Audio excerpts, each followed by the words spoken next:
साथियों की मेहनत की वजह से ही आज घर घर तक बाबा साहब अम्बेडकर की बात, मान्यवर काशीराम साहब की बात, मान्यवर दीनभाना वाल्मीकि साहब की बात, फूले पेरियार साहू जी महाराज की बात, कोतवाल धन सिंह गुर्जर जी की बात पहुंचने का काम हो रहा है।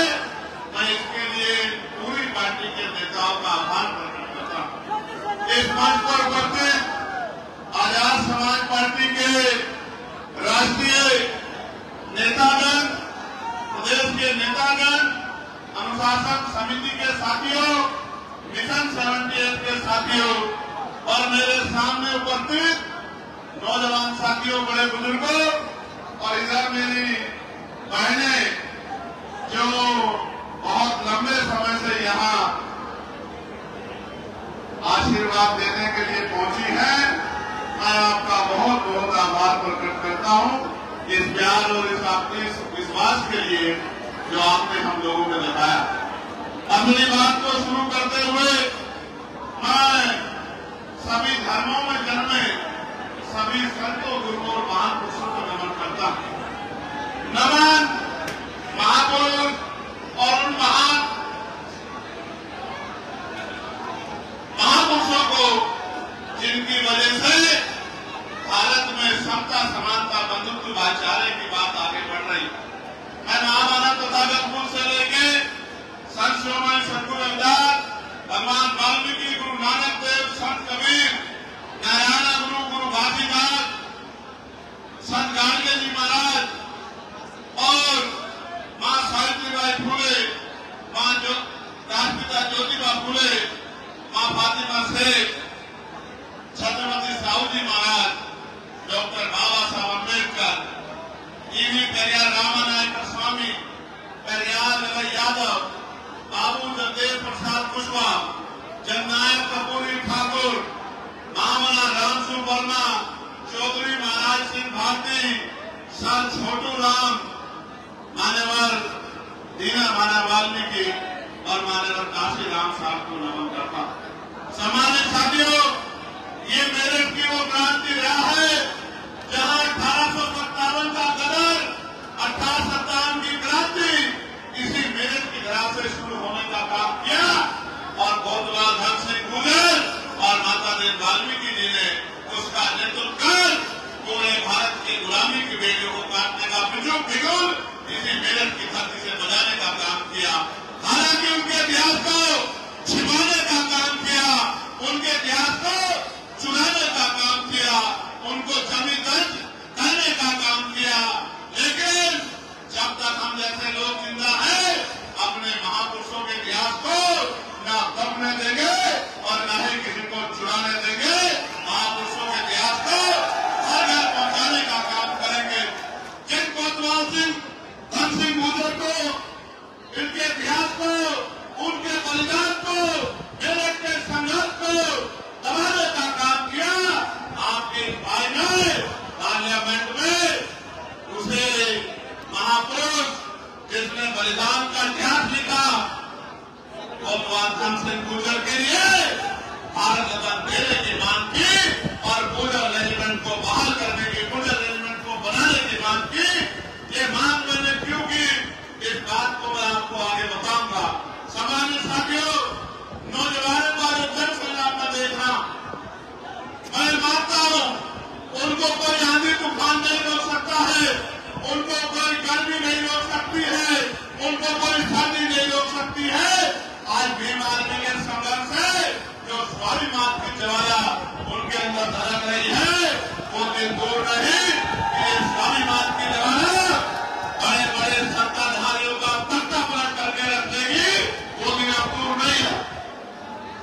आपके जीवन में कोई लक्ष्य होना चाहिए।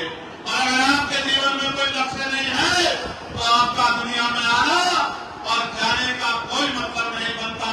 मेरे जीवन में लक्ष्य है आप सबकी गरीबी, बेबसी, लाचारी को खत्म करके आपको मान सम्मान का जीवन दिलाने का लक्ष्य मेरे मन में है। जिनको कमजोर समझ के कुचलने का काम किसानों को, मजदूरों को, नौजवानों को, महिलाओं को देश की सत्ता में बैठे लोगों ने किया है, उनको मुख्य धारा में लाके और भौतिक सुधार, मौलिक सुधार, बुनियादी सुधार के घरों तक पहुंचाकर और उनको मान सम्मान का जीवन दिलाना ही मेरी जिंदगी का लक्ष्य है। इसीलिए 16 महीने की जेल काटकर, इसीलिए आपको याद होगा जब दिल्ली में गुरु को तोड़ा गया था और दिल्ली में भी लाखों लोगों का सैलाब उठा के केंद्र की सरकार को झुकाने का काम आप लोगों ने किया था। वो बात भी मैं नहीं भूला।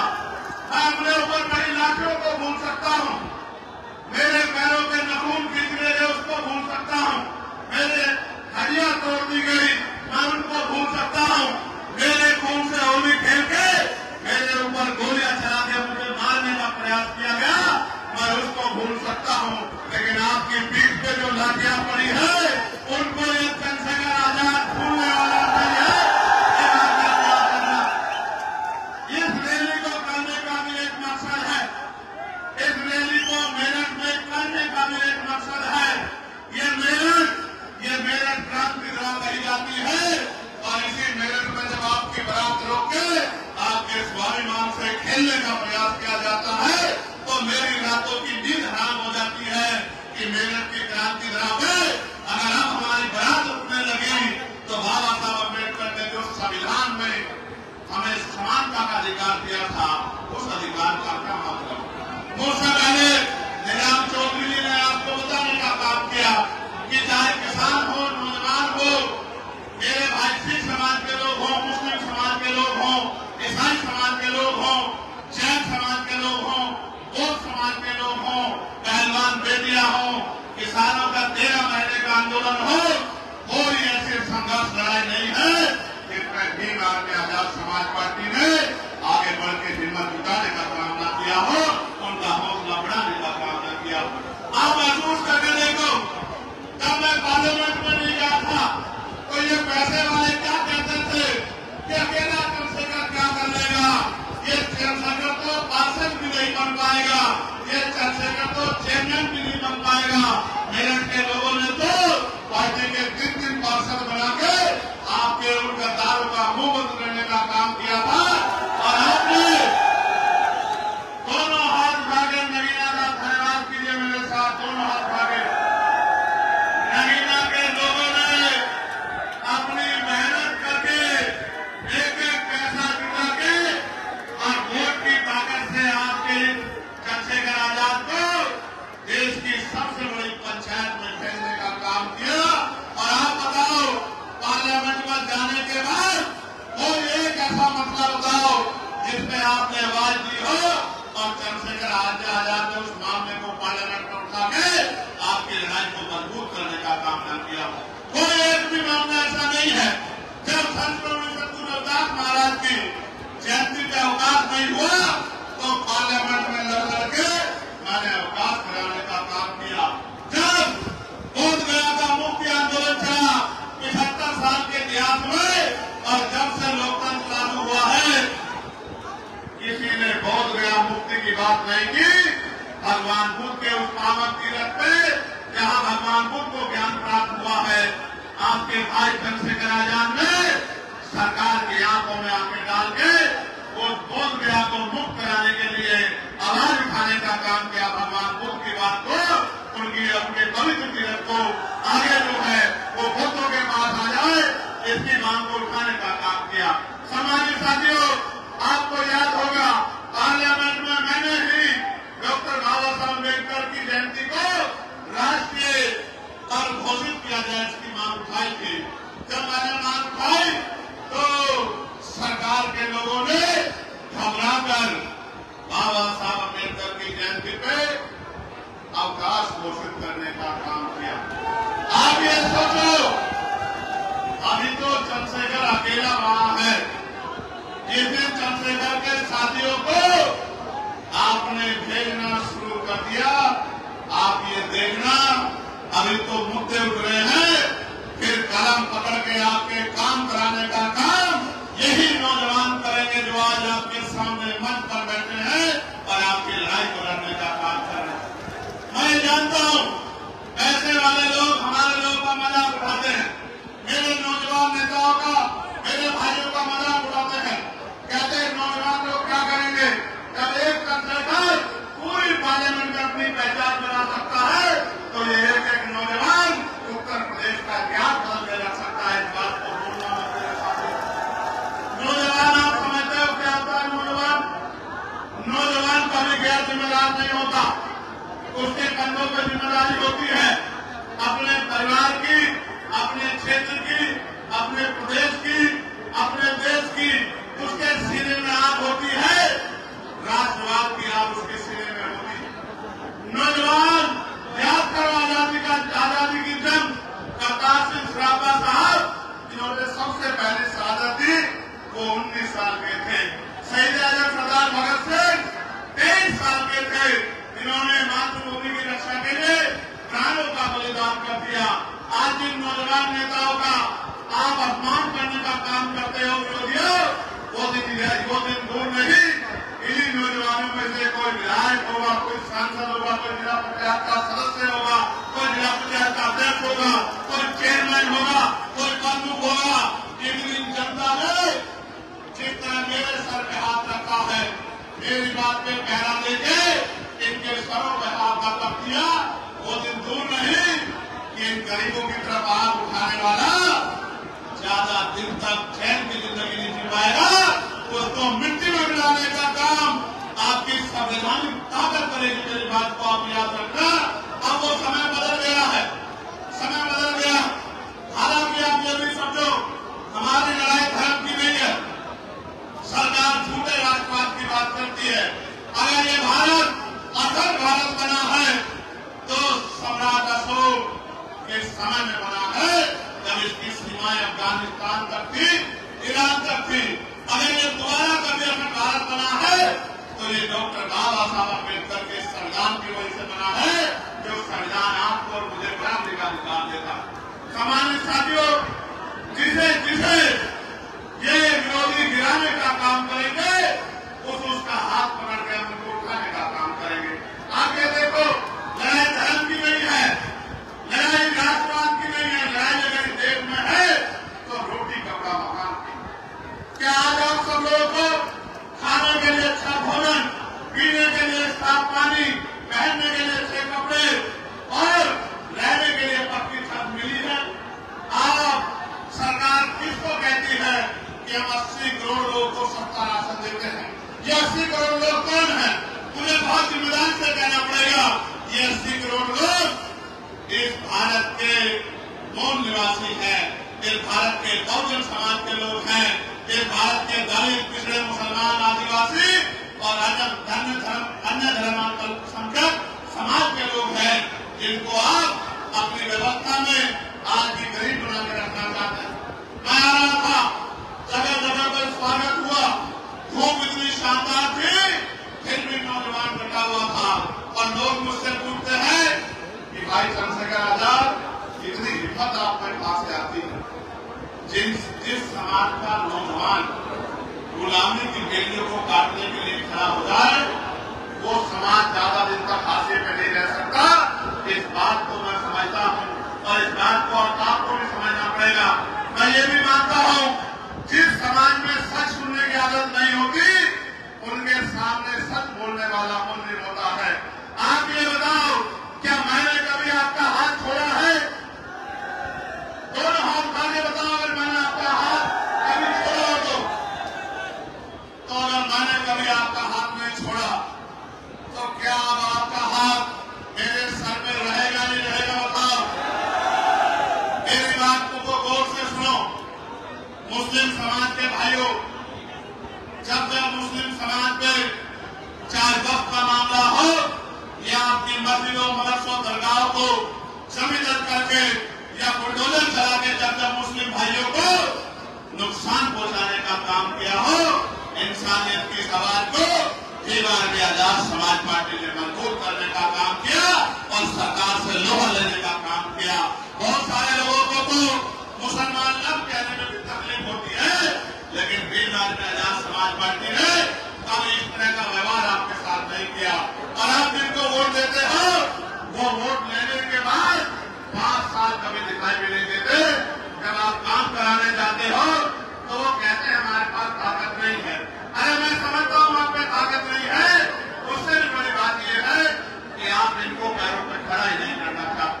आज प्रदेश की स्थिति क्या है?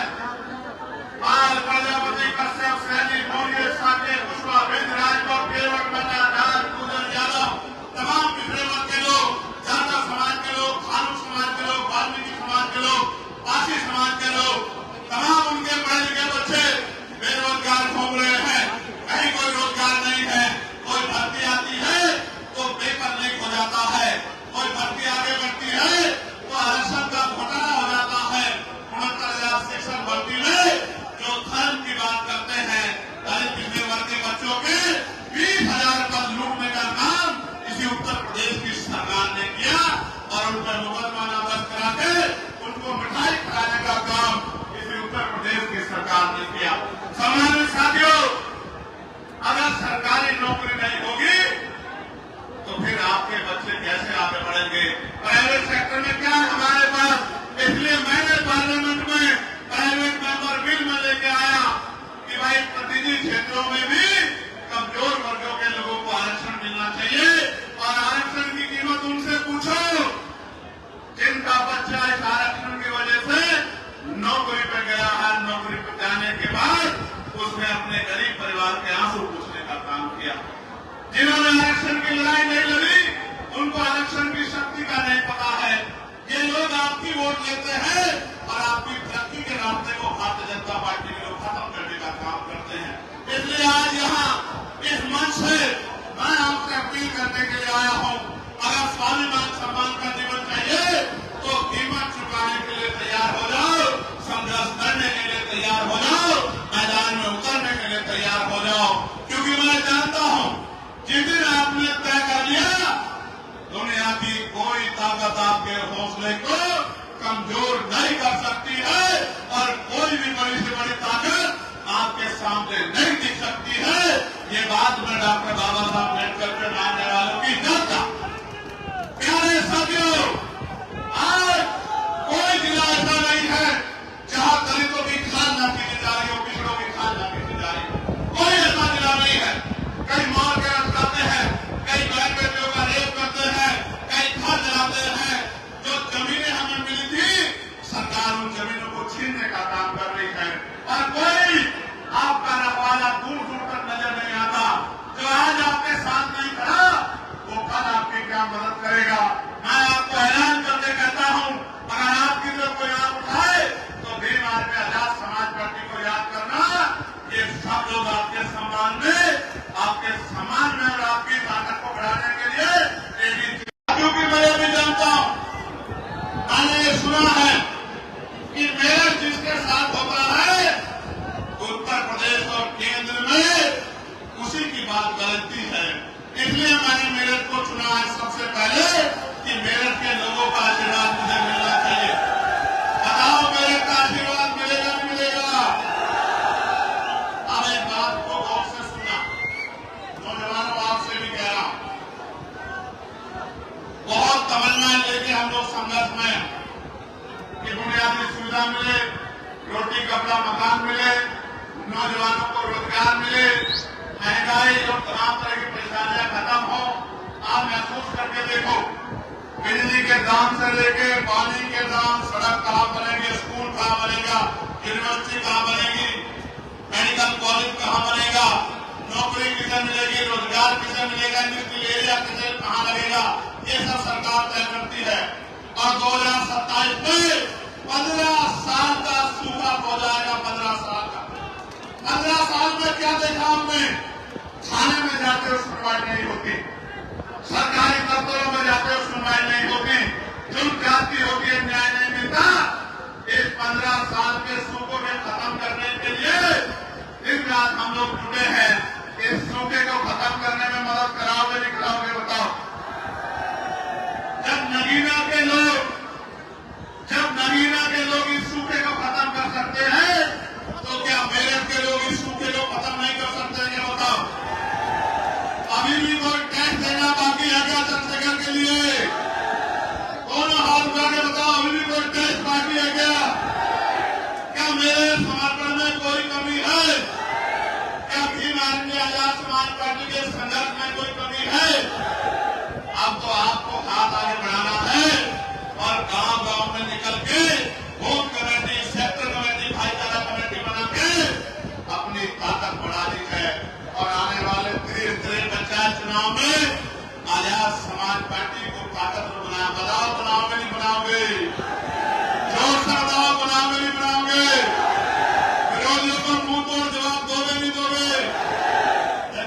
ख्याल ले, मेरे साथ फोटो खिंचवाने से तेरा जीवन नहीं बदलेगा। जिस दिन कलम में ताकत होगी, रोजगार देकर तेरा जीवन बदलने का काम। जब रोजगार मिलेगा, चार पैसे जेब में होंगे, तो माँ को हवाई जहाज का सफर कराना, माँ को देश दुनिया दिखाने का काम करना, बहनों के सपने पूरे कराने का काम करना, तब जाके मेरे दिल में भी खुशी होगी जब इस काम को आप लोग करने का काम करोगे। मेरी माँ को दुनिया दिखाने का काम करोगे, उनके आंसू पूछने का काम करोगे, उनको सुख सुविधा देने का काम करोगे, उनकी तकलीफों को दूर करने का काम करोगे, तभी जाके मेरे दिल में ठंडक पड़ेगी। और कोई इसके अलावा रास्ता नहीं है। पर आप चिंता न करो, आपकी मेहनत और हम सबकी मेहनत मिलकर 2027 में उजाला करने का काम करेगी। मेरे लोगों को याद रखना पड़ेगा। प्यारे साथियों, कुछ मांगे जो मुझको दी गई थी कि इन मांगों पर चर्चा होनी चाहिए। मैं आपको विश्वास दिलाता हूं, आपकी मांगों को पार्लियामेंट में उठाने का काम करूंगा। मैं आपको इस बात का विश्वास दिलाता हूं। मांग ये है कि हस्तिना क्षेत्र को पर्यटक स्थल घोषित किया जाए और रेलवे लाइन से जोड़ा जाए। जिसकी क्षेत्र के लोगों द्वारा लंबे समय से मांग चली आ रही है। मैं आपको विश्वास दिलाता हूं कि आपका चंद्रशेखर आजाद इस मांग को पार्लियामेंट में उठाने का काम करेगा। मैं आपको विश्वास दिलाता हूं। आपकी मांग है शहीद धन सिंह कोतवाल जी को भारत रत्न दिया जाए की मांग आपने की है। मैं इस मांग को पार्लियामेंट में उठाने का काम करूंगा। मैं आपको विश्वास दिलाता हूं। और आपने ये भी मांग की है कि भारतीय सेना में गुजर रेजिमेंट बनाई जाए। आपकी इस मांग को भी मैं पार्लियामेंट में उठा चुका हूं। अभी राजकाज हम पे नहीं है, वरना हम इसको पूरी भी कर देते। मेरी बात को याद है। आपकी ये भी मांग है कि मान्यवर साहब काशीराम जी को भारत रत्न से सम्मानित किया जाए। मैं इस बात को भी जोर शोर से पार्लियामेंट में उठाने का काम करूंगा। और एक चीज देखिए आपने भाटी जी, जब मैं गुजर रेजिमेंट बनाने की मांग कर रहा हूं तो ये तमाम लोग ताली बजा के उसका स्वागत कर रहे हैं। इस बात को तोड़ने के लिए मेरे जाने के बाद ये चोटी का जोड़ लगाया जाएगा कि ये गुजर पिछड़े दलित समाज में, मुस्लिम समाज में एकता ना बन जाए।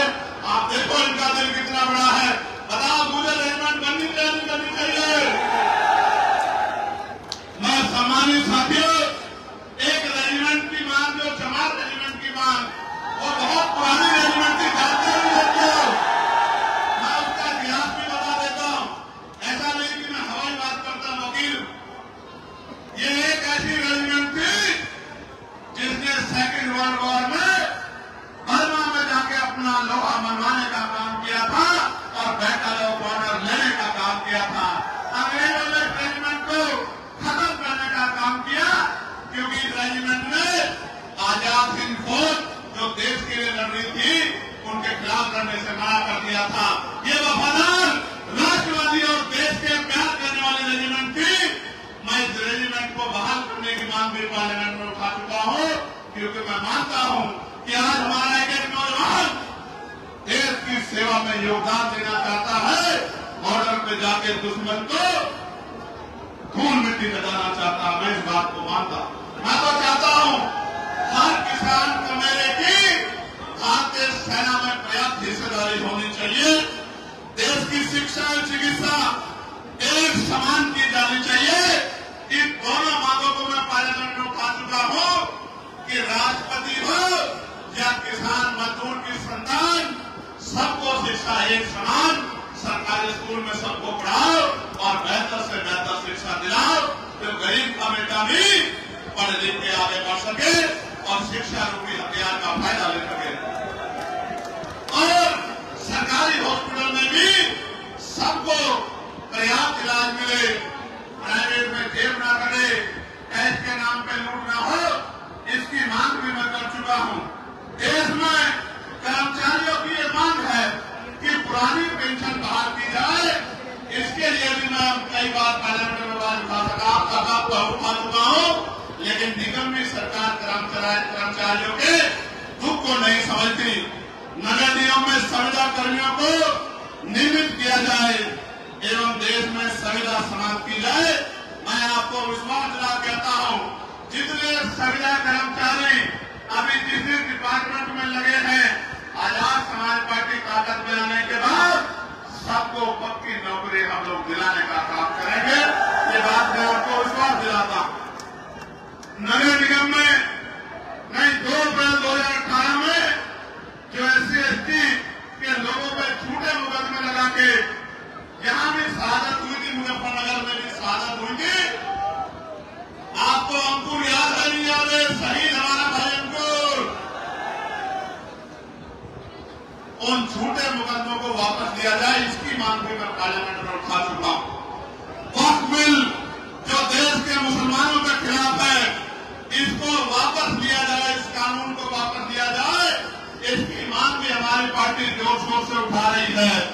और तहसील मैदान नवादा में जो 40 वर्षों से रविवार को 1000 लोगों द्वारा अपने ठिये लगा के अपने परिवार में बच्चों का पालन पोषण करते थे, वर्तमान सरकार उत्तर प्रदेश के मंत्री के इशारे पर पुलिस द्वारा पैड लगाकर सामान बेचने वालों पर लोगों पर लाठीचार्ज किया गया और जिसके कारण में रोष व्याप्त है और रविवार को पैड पुनः लागू किया जाए।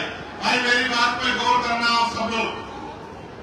सरकार रोजगार तो नहीं दे पा रही है, नौकरी तो नहीं दे पा रही है, इंडस्ट्रियल एरिया तो नहीं लगा पा रही है, लेकिन अगर छोटा मोटा ठेली वाला, सड़क वाला, पटरी वाला, फेरी वाला, ठिये वाला अपना काम करता था, तो इनको भी उजाड़ने का काम कर रही है। जो सरकार गरीबों को उजाड़ने का काम करेगी, उस सरकार को सत्ता से निकाल के फेंकने का काम करोगे नहीं करोगे बताओ?